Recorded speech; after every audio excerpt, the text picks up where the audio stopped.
Welcome to another video by CC Government Relations about business and politics in Poland.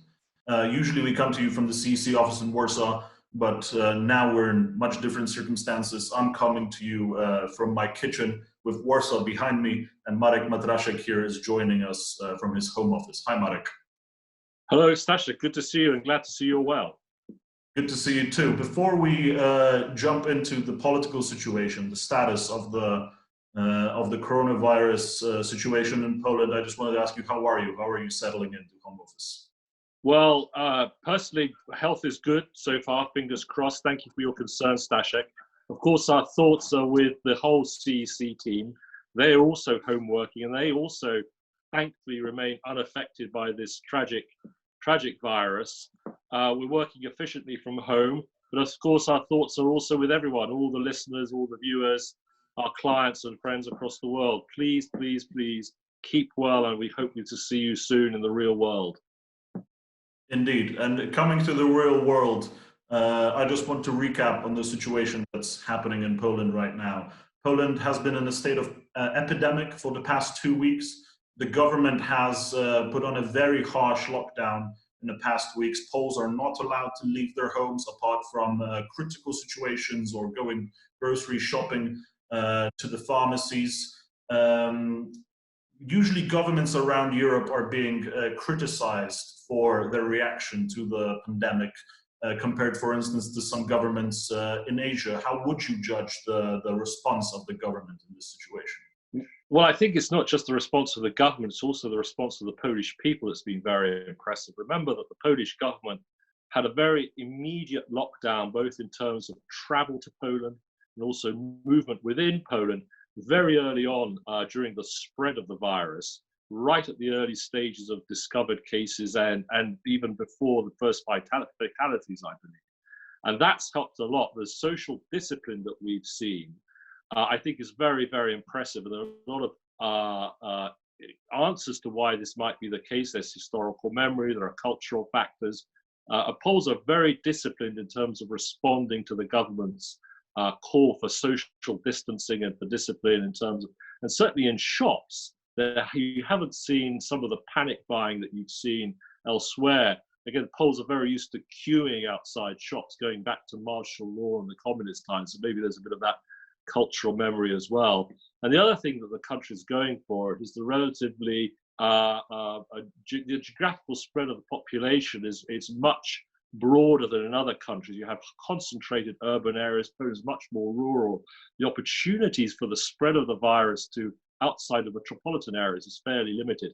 So overall, there's some issues over the statistics. There's the question of, is the government testing enough to give us a full picture of the spread of the disease, apart from the confirmed illnesses and fatalities?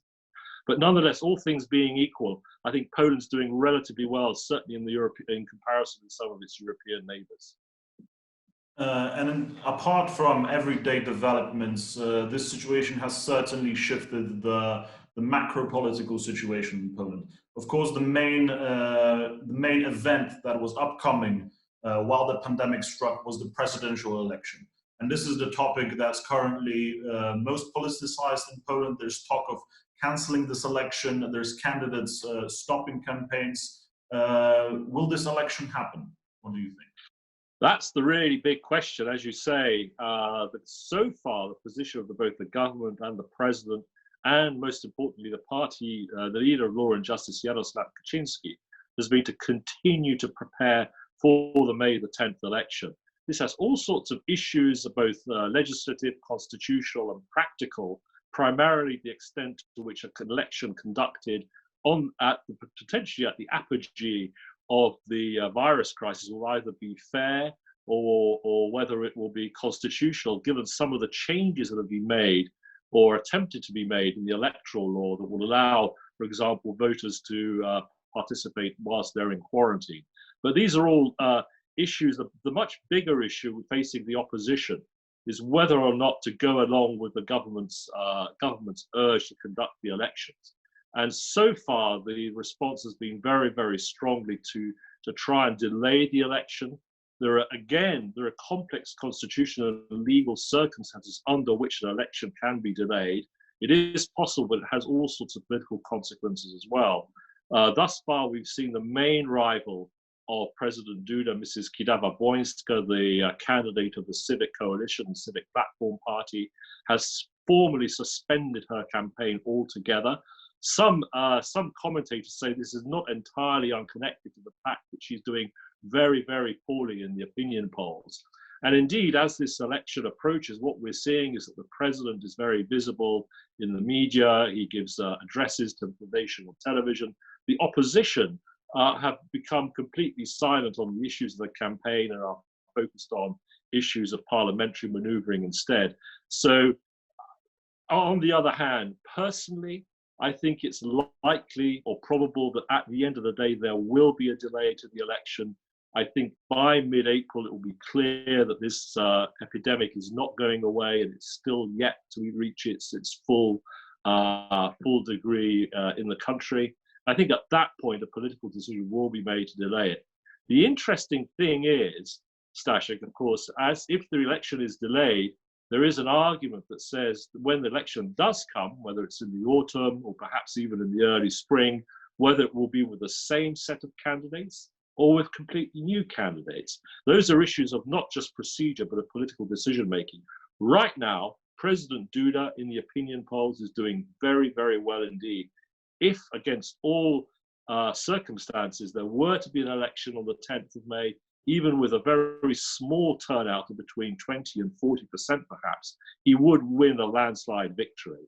And I think that's one of the reasons why the opposition wants to put this onto a hold. It will give them a chance to regroup. But we all know this is a very dynamic period, so we don't know exactly what will happen at the moment.